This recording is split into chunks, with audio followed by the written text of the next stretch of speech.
Bonjour à tous, bienvenue sur la chaîne. Aujourd'hui une vidéo un petit peu particulière parce qu'on va pas vraiment traiter de photos mais un petit peu de matériel. On va parler d'Amazon.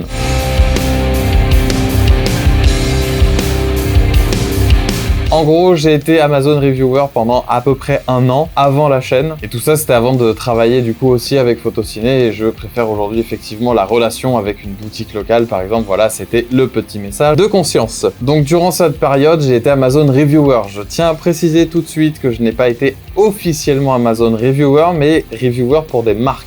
En gros, on était sur des réseaux, notamment le plus gros, c'est des groupes Facebook, où en fait vous pouvez devenir reviewer pour pas grand chose, et ça vous donnait accès à du matériel gratuit. C'était ce qui était attirant au début, donc on tombe un petit peu facilement dans le truc, on y va, on se dit cool, je fais une review, et du coup j'ai un casque gratuit, par exemple. La majorité des produits que je vais vous citer aujourd'hui sont des produits chinois, qui sont pas forcément de mauvaise qualité, mais ça reste pas un produit de marque. Et jamais un produit de marque sera détrôné. C'est juste souvent une question d'accessibilité au niveau du budget. Et voilà, on s'adapte, chacun fait comme il peut. Là-dessus, il n'y a pas de jugement. Pour en revenir à nos moutons, du coup, j'étais dans ces groupes-là. Comment que ça se passe? Dans ces réseaux-là, en gros, il y avait deux types de posts. Vous aviez le post, du coup, le vendeur chinois allait dire, voilà, il me faut 10 personnes pour ce produit et je vous rembourse après sur PayPal. Ou alors des codes promo. Codes promo assez intéressants, on va pas se mentir. Je me souviens de l'achat d'un aspirateur, par exemple, typé Dyson, en gros, cyclonique et tout ça, un bon truc. 140 € ou 180, je crois. Et en gros, le code promo nous le descendait à 40. Alors ça, c'était plus sur les derniers moments où j'étais reviewer. Donc j'avais accès à ce genre de promo et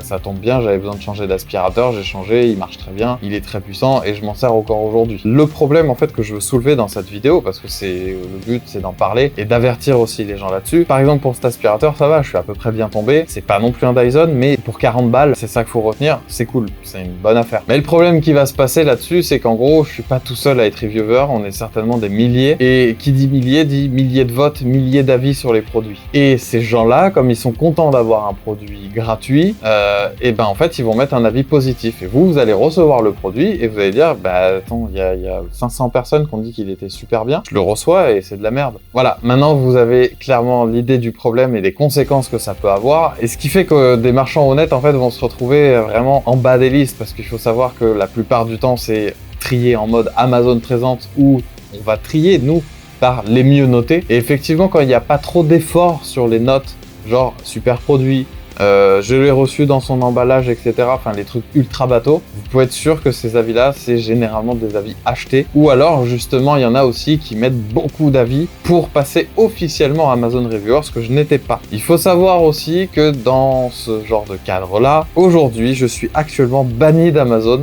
à cause de ça. Ma faute, ça a été de mettre trop de produits trop vite, trop d'achats, puisque en fait, les produits et les ventes étaient quand même faites sur Amazon, c'est-à-dire que j'achetais un produit et ensuite il m'était remboursé par PayPal. Et dans certains cas, les frais PayPal n'étaient pas remboursés, mais par exemple, je sais pas, j'avais acheté un socle, vous savez, avec des ventilos pour les PC, pour les refroidir, les PC portables. Et ben, à l'époque, il était à 30 balles, à LED, assez puissant, il marche toujours, je l'ai payé 3 €. Voilà, ça c'était avec un code promo. Par exemple, après j'ai eu un casque Bluetooth, pas trop mal, le son pas ouf non plus, fallait pas s'attendre à un truc de fou, c'était 20 €, et je sais plus, j'ai eu en gros des frais PayPal, peut-être de 1 ou 2 € dessus, peut-être un peu plus, qui m'ont pas été remboursés. Mais ça veut dire que j'ai eu un casque quand même qui peut dépanner, voilà, pour un voyage, j'en sais rien, n'importe quoi. Vous trouverez certainement une raison, mais du coup ça dépanne, et pour 2 balles en fait j'ai un casque. Dans cette courte vidéo en fait, ce que je vais vous faire prendre conscience, c'est que Amazon a aussi sa part de responsabilité, parce qu'ils sont très bien au courant. Alors ok, ils m'ont banni, mais ils règlent pas forcément le problème, mais il y a un tel trafic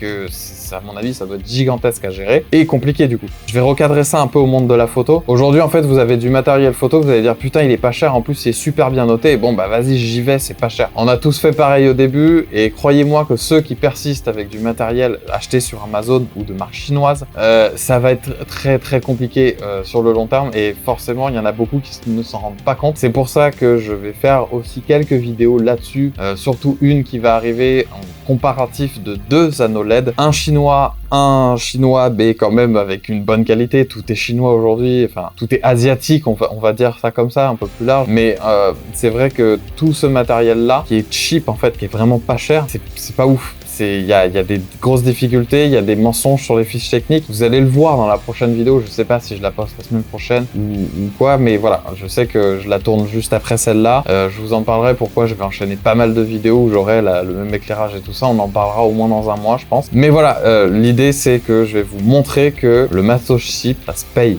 Si c'est pour passer du temps en post-prod, croyez-moi que quand vous passez un certain cadre, une certaine étape de tournage ou de prise de vue, ça va vite vous gonfler et en fait vous allez regretter d'avoir dépensé par exemple 100 balles en fait dans un kit, alors que vous allez en magasin, ils ont des trucs peut-être pour 150 balles, alors oui c'est 50 balles de plus, mais au moins vous pouvez le garder 10 ans, la lumière est bonne, ça va pas vous faire galérer en post-prod. Du coup sur Amazon, quand vous avez un truc ultra bien noté, si c'est chinois, généralement il y a un truc, de toute façon vous allez le payer quelque part, ça peut être la durabilité du matos, ça va être la qualité de sa lumière, voilà, il y a plein de choses, de toute façon ce que vous ne payez pas, vous le payerez en post-prod ou en galère sur le tournage. Je suis sûr de moi à 99% sur ce que j'avance. En tout cas, voilà, cette vidéo est terminée. N'hésitez pas à me poser des questions en commentaire si vous voulez savoir un peu plus de trucs. Si vous voulez que je vous apporte des éléments de façon un peu plus pointue, il n'y aura pas de souci, je suis là pour ça. Pour me soutenir, n'oubliez pas de mettre un pouce bleu sur la vidéo et de vous abonner pour ne pas louper les prochaines. Et moi, je vous dis à bientôt!